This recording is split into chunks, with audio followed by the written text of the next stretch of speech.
Salam dalam kebajikan, Wei Te Tung Tien. Tojin sekalian, saya awali dengan sebuah kalimat sederhana dari Sang Bijaksana. Seorang cince lambat bicara, tangkas bekerja. Tojin sekalian, lambat bukan berarti sedikit, bukan juga berkaitan dengan tempo bicaranya. Lambat berarti tidak segera bicara atau tidak mudah mengucapkan kata-kata. Kenapa menjadi lambat? Itu lantaran karena apa yang akan diucapkan harus diproses dengan seksama dengan hati dan otak. Dengan kata lain, semua yang akan diucapkan dipikirkan dengan baik. Kung Che mengatakan, sifat keras kemauan, tahan uji, sederhana, dan tidak mudah mengucapkan kata-kata itu dekat dengan pri cinta kasih.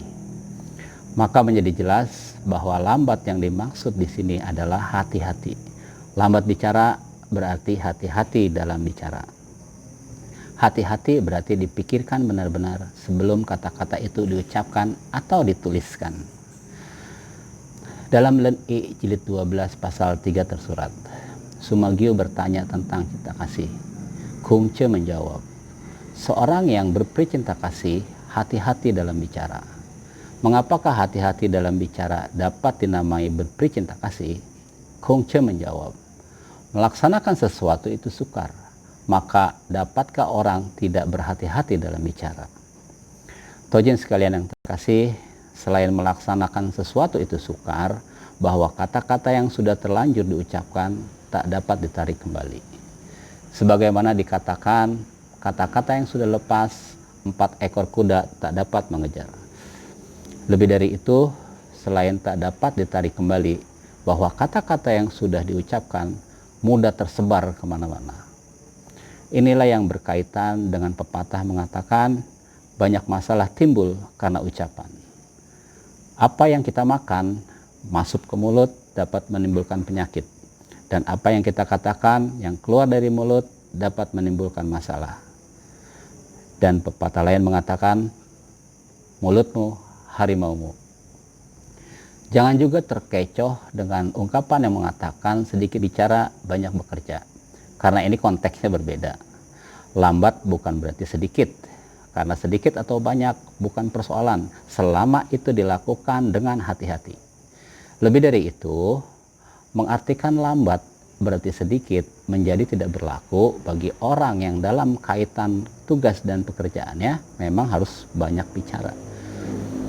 Tangkas berarti terampil atau cekatan, jadi tak ada kaitannya dengan banyak. Artinya bukan soal banyak atau sedikit yang dikerjakannya, tetapi apapun yang dikerjakannya dilakukan dengan terampil dan cekatan. Pada kesempatan saya pernah memaparkan tentang bekerja keras dan bekerja cerdas. Bekerja keras berkaitan dengan spirit, artinya ada kegigihan, ada keuletan, dan cerdas berkaitan dengan strategi kerjanya. Tangkas atau bekerja tangkas saya rasa cukup mewakili kata keras dan kata kerjas. Bekerja tangkas berarti bekerja keras sekaligus bekerja cerdas. Kembali kepada persoalan hati-hati dalam bicara. Nasihat lain menyebutkan bahwa kata-kata yang tidak senonoh itu akan kembali kepada yang mengucapkan. Tidak senonoh tentu adalah kata-kata yang tidak pantas, yang tidak layak diucapkan. Bisa berupa hinaan, umpatan, atau bahkan fitnahan. Inilah kata-kata yang dapat kembali kepada yang mengucapkan. Tojin yang terkasih, kata-kata yang sudah lepas 4 ekor kuda tidak dapat mengejar, dan dengan cepatnya dia akan tersebar. Maka jika kata-kata tidak mau tersebar, jangan coba diucapkan kepada siapapun, bahkan kepada angin atau tembok sekalipun. Karena semua tetap akan dapat menyebar luas, dan akhirnya kata-kata itu akan kembali juga kepada yang mengucapkan. Sayangnya, ada orang yang berbicara atau mengucapkan kata-kata tetapi tidak mau kata-katanya tersebar. Jangan ngomong siapa-siapa, katanya. Semua menjadi maklum jika seperti itu berarti ia sedang mengucapkan kata-kata yang tak pantas, bahkan tak baik, dan tidak mau sampai tersebar. Tentu karena kata-kata itu adalah kata-kata yang buruk tentang seseorang atau sesuatu.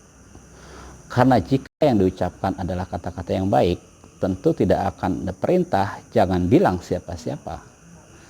Maka menjadi naif ketika mengucapkan kata-kata tetapi tidak mau kata-katanya itu tersebar.